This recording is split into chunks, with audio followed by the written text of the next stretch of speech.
Greetings everyone. I welcome you all today to the lecture that would be part of a new series that I shall be starting today. The name of the series is Inequality and Difference, and today's lecture will specifically focus on the theme of investigating inequalities. The series shall investigate why, even as India evolved a composite culture within civilizational unity, the differences have still persisted, and in fact they are increasing.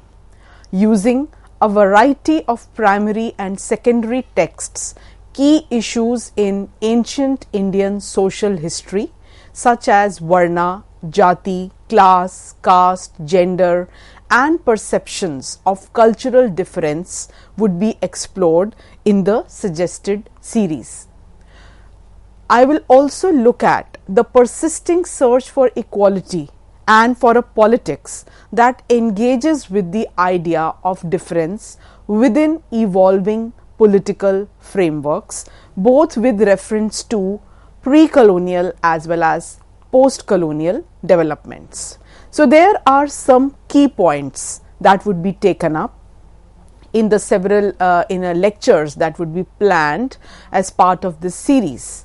So one is developing critique of the prevalent dominant understanding of caste, gender and tribe.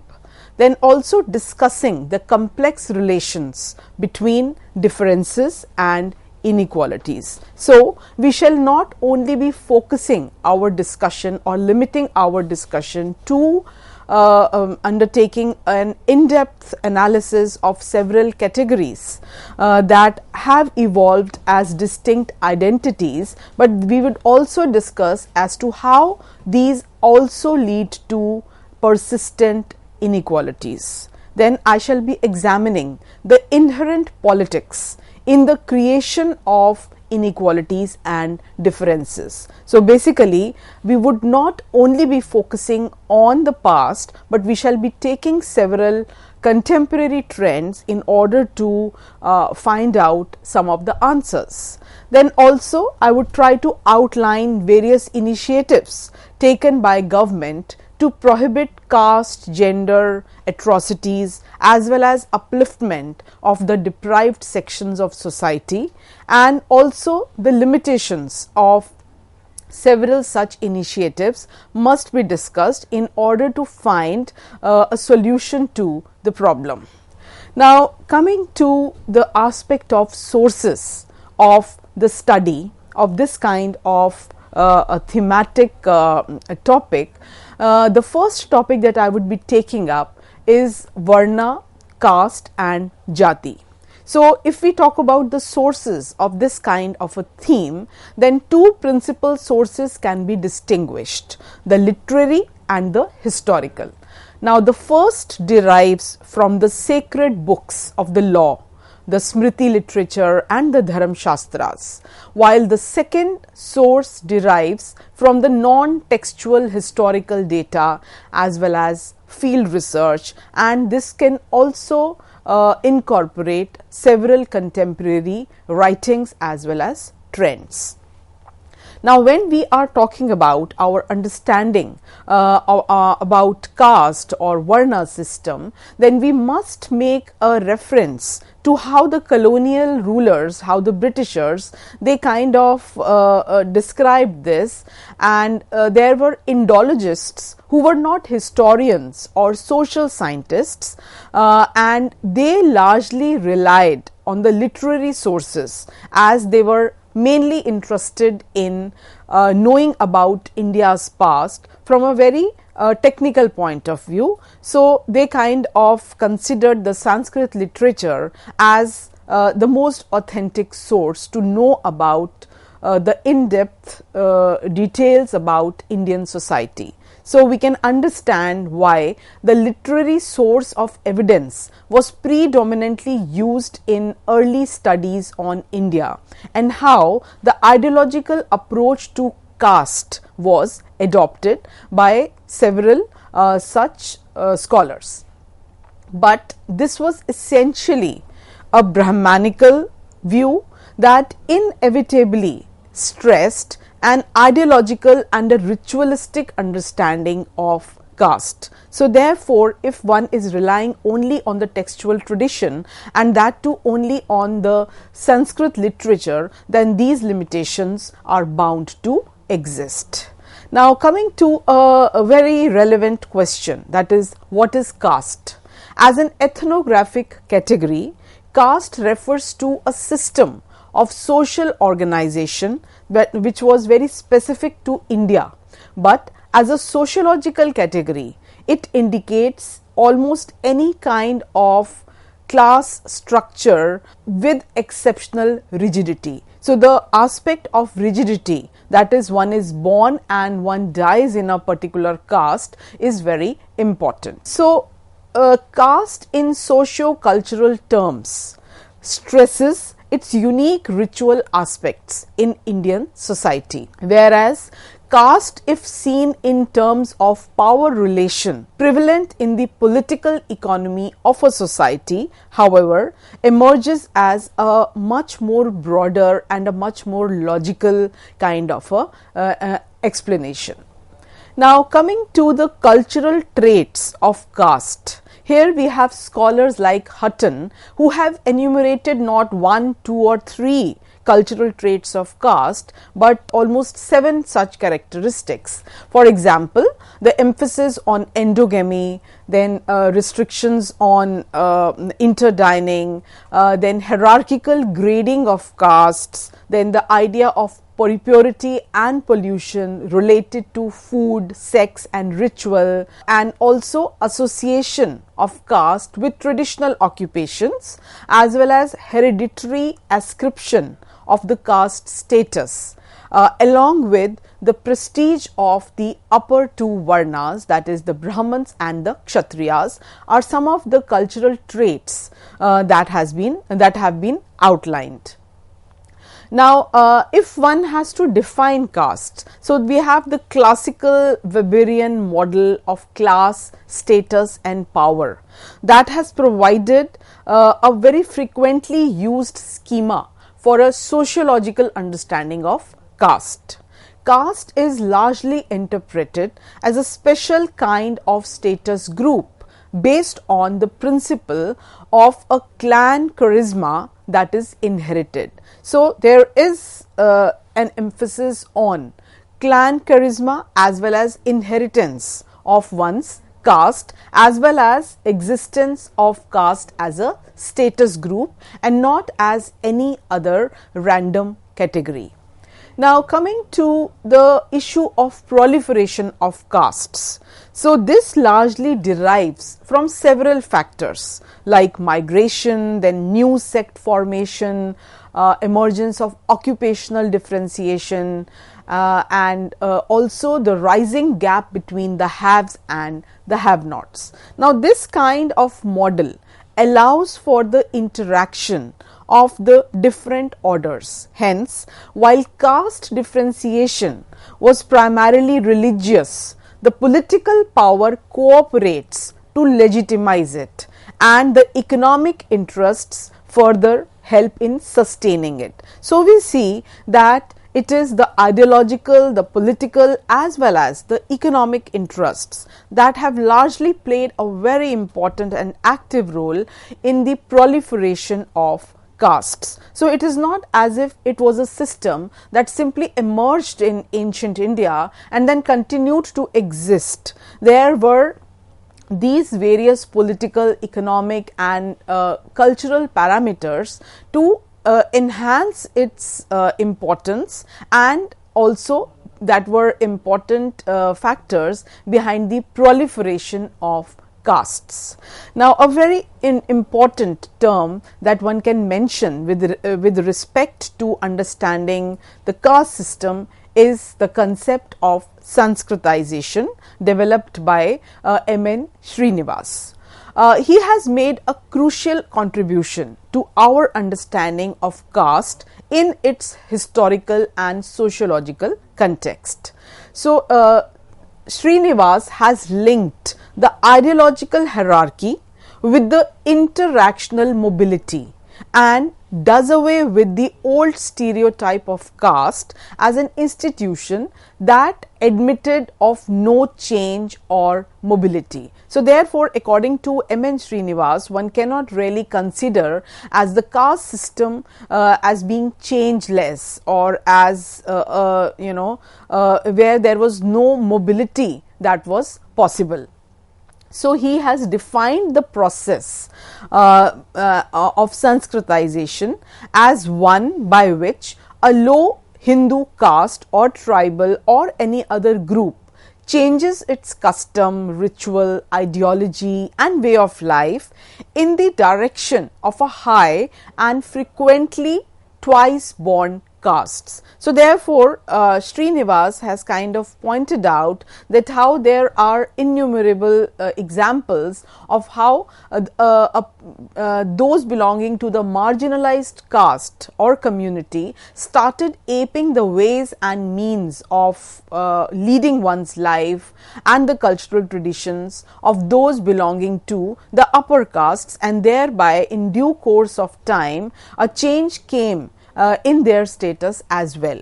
So Sanskritization has been a major process of cultural change in Indian history, and it has occurred in several parts of Indian subcontinent. It may have been more active at some periods than at others, or it may have been more active and more visible in some parts of India than others, but there was no doubt that the process has been universal.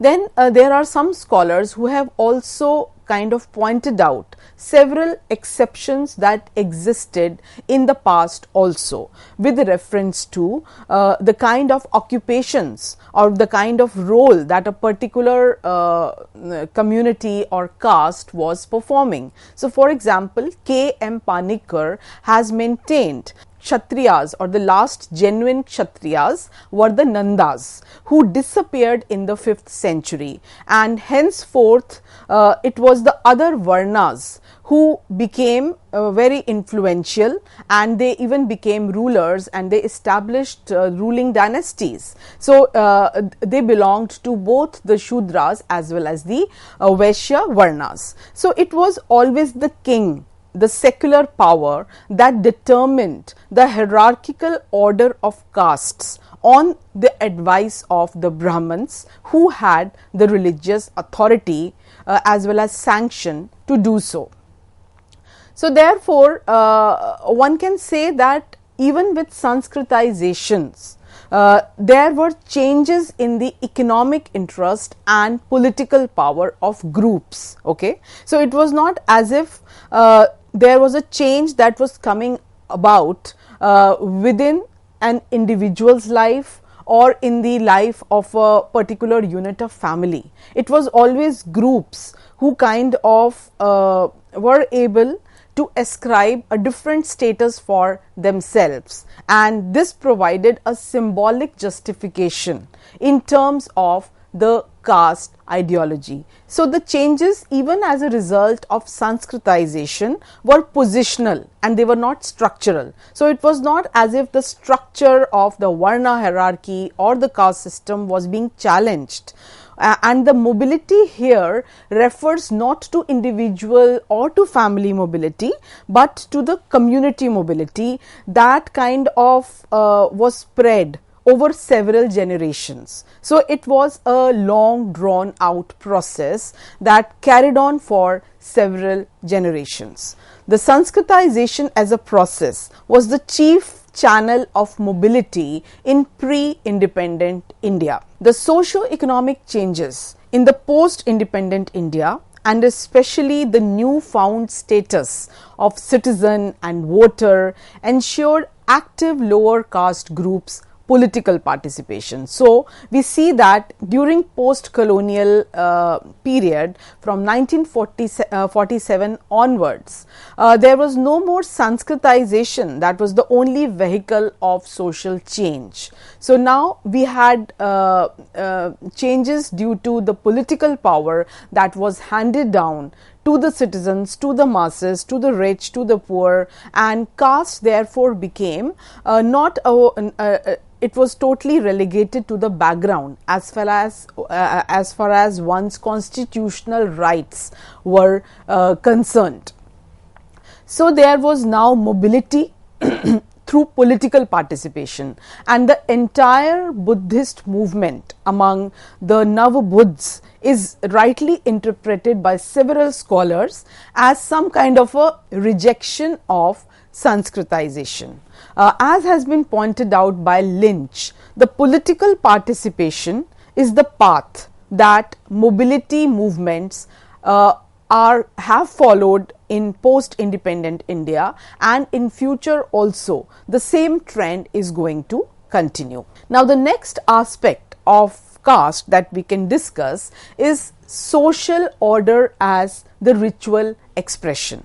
Here we can give reference to Dumont, who has defined hierarchy as the principle by which the elements of a whole are ranked or situated in relation to the whole as well as in relation to the parts. So this ranking is not in terms of a scale of power, but of a gradation of statuses. So therefore, this gradation of status according to Dumont was very important part of this whole discourse of caste system.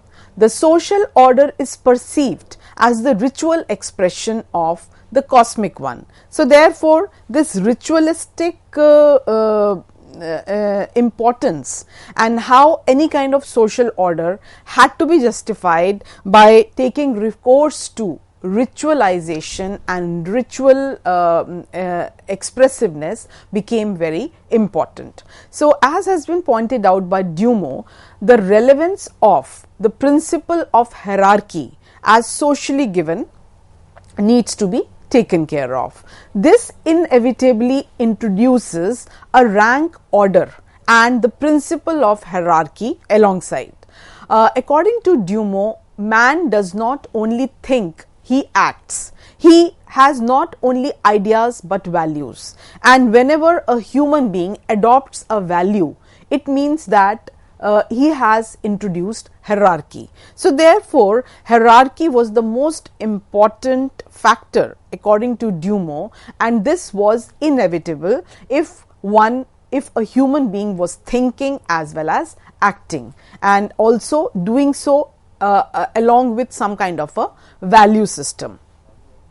Then another very important theme has been developed by the great sociologist Yogendra Singh, and in the course of his study that was conducted around 1969-1970s, a study of caste and power structure in rural society. His study of caste and its changing forms and functions basically refers to the implication of the system for Indian social stratification.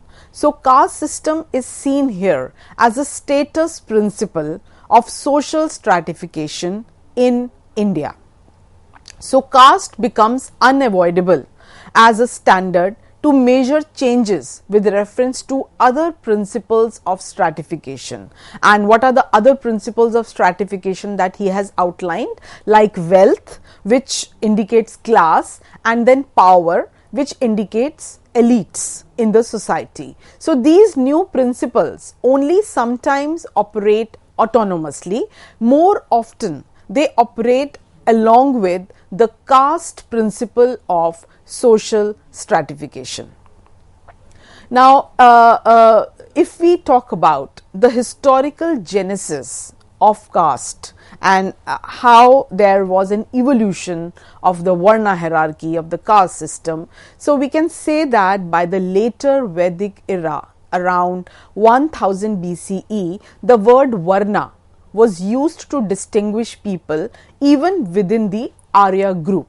So we can give reference to the Purusha hymn, which is mentioned in the 10th mandal of the Rig Veda, which indicates which outlines the idea of a fixed hierarchy and a mythological justification for that hierarchy. According to the hymn, the four categories of Brahmans, Kshatriyas, Vaishyas and the Shudras, they kind of emerged from the body of the divine being and from the different parts of the body. So, this definitely indicates the emerging inequalities, and as the Aryans were transitioning from nomadic and pastoral way of life to a settled life during the later Vedic period and henceforth, they had greater material surpluses, and hence emerging inequalities also made their mark. But Varna categories were still fluid during the Vedic period. So, the son of a Brahman could perform the functions of a Kshatriya, etc. Between 800 BCE to 400 CE, as the polities, that is the emergence of empires, states, as the polity became more complex and also the economies became more complex due to greater division of labor, due to greater more and more creation of surplus. So, then it is during this period that we note references to jatis which could be identified as occupational categories. It was around 500 CE that there was consolidation of Varna system, and the emergence of several prescriptive texts like Dharma Shastras, for example, the Smriti literature like the Manusmriti, these kind of textual traditions made Varna central to the organization of society. So, there was reconfiguration of the ideology of Varna to relate it to the ideas of purity and pollution. Then this literature also reinforced the idea of Varnashram Dharam, that it is the spiritual and moral duty of each Varna to fulfill its role given in society. So, that particular discourse had a lot of influence on the emerging rigidities in the caste system, and those who violated Varna prescriptions were considered outcasts and specific punishments were also ascribed to them. Now, these prescriptive texts also reinforced patriarchy, that is the subordinate position of women of all Varnas to men of their families. So, what we see that there was some kind of association that was emerging more clearly between Varna as well as political power. So, the rulers patronized Brahmins who fabricated genealogies to represent these rulers as genuine Kshatriyas, and such tendencies could be specifically related to the Gupta lineage, under whose patronage many of the Dharma Shastras were compiled, and these Guptas were not of Kshatriya origin, but probably belonged to the Vaishya Varna. So, Varna ideology definitely became useful for absorbing different waves of migrants and conquerors. For example, from 6th century onwards, the Hun invasions, the leaders of these Hun invasions were given Kshatriya status, whereas the rank and file were ascribed a lower status. There are several textual references, for example, the laws of Manu. In all castes, those children only which are born to the wedded wives and equal in caste were to be considered as belonging to the same caste as their fathers. So, adultery was strictly prohibited, as it caused a mixture of the castes among men and caused the destruction of everything.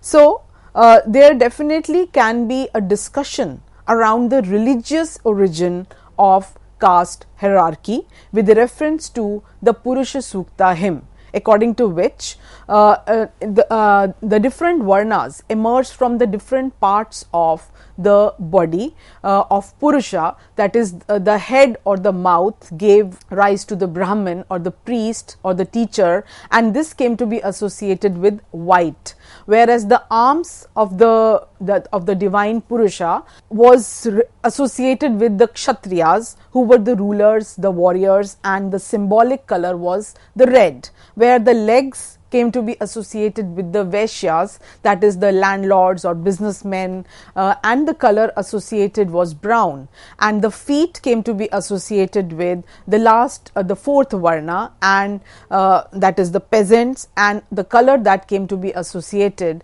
with this varna was black. So, there was the scriptural basis for castes, and the works of these different varnas were ascribed differently, and they were in harmony with the three power, with their innate nature.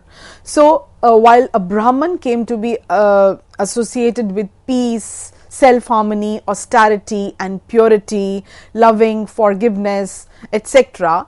The other three varnas, for example, the Kshatriyas came to be described as one having a heroic mind, body, inner fire, resourcefulness, courage, generosity, whereas the Vaishyas were associated with a lot of hard work and rearing of cattle, agriculture, trade, and the lowest varnas work was only service, that is to provide for the upper three varnas. So, having discussed as to how ancient India provided a framework for the evolution of the varna hierarchy and the caste system, in the next lecture I shall be talking about the developments from medieval period onwards. Thank you.